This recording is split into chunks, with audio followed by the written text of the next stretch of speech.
Okay, so I made a video explaining this comment before you even posted it, but half of the video lost its sound, so I need to remake it. And I'm going to explain this comment a little bit, but I'm going to make an even more in-depth video tomorrow. So when God made mankind, He made us in His image and His likeness, and part of us being in His likeness was us having free will. Yes, God did know that Eve was going to sin, but He still gave us the option in our free will to choose to reject Him. He knows every option we can take, but it's still up to our free will to act out that certain action, I guess. But He also knows our hearts, and He knows which action we're most likely to take. But God still loved us so much, and the reason He created us in the first place was to rule and reign like Him, to be in partnership with Him. So He wanted us to rule and reign on earth and then in heaven as He rules and reigns in heaven. So He wanted us to literally be like Him. He wanted us to rule and reign and have dominion over the birds in the sky, the fish in the sea, the animals that run around the land, and also the humans that were going to be birthed as well. So He wanted us to be just and sovereign rulers and be in close partnership with Him, because the Garden of Eden, the word Eden in Hebrew, um, it means five different things. It means a spot, a moment, divine presence, and an open door.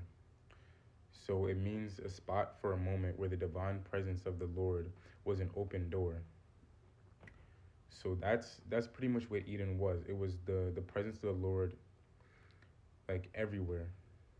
And we were supposed to take the things that the Lord was teaching us and showing us in the spiritual realm and in the spirit, and we were supposed to bring it into the physical realm. So we were supposed to take the divine instructions and the things that God was telling us, and pretty much make it happen here on earth, to not only act out His will, but to make like a great kingdom, and also for God's love and and goodness to be seen throughout everywhere, because that's what God is. He is love and He is truth.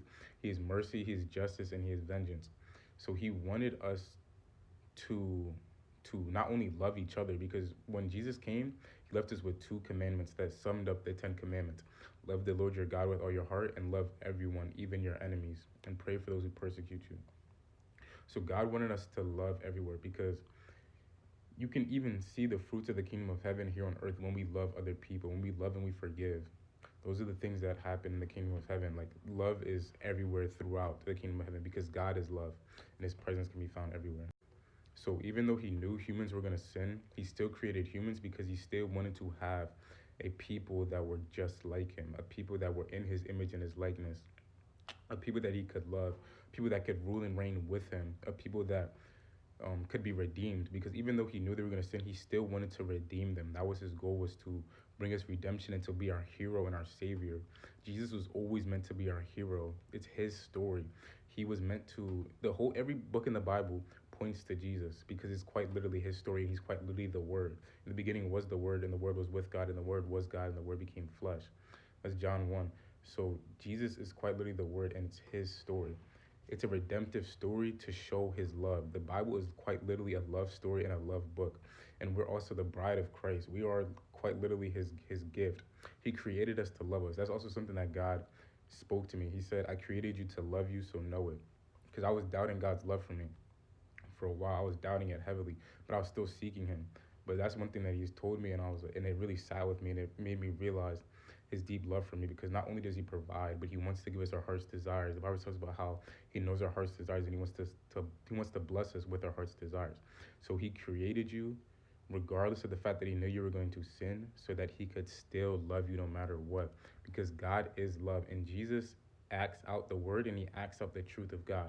Jesus says to love your enemies, and He died for His enemies, because we were enemies of God. It talks about that in Colossians. And we were enemies of God, and He still died for us.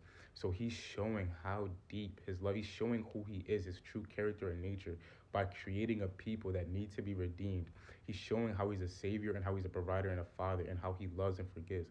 He's showing His true nature to you, and He created you to rule and reign with Him in heaven. That's something that we will be doing when you draw closer to God, and eventually when we when we perish, our bodies perish, but our spirits will not perish.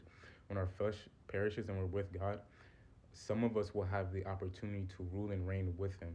And that's something that he wanted. He doesn't want to be alone. He wants to have company. So that's why he created us.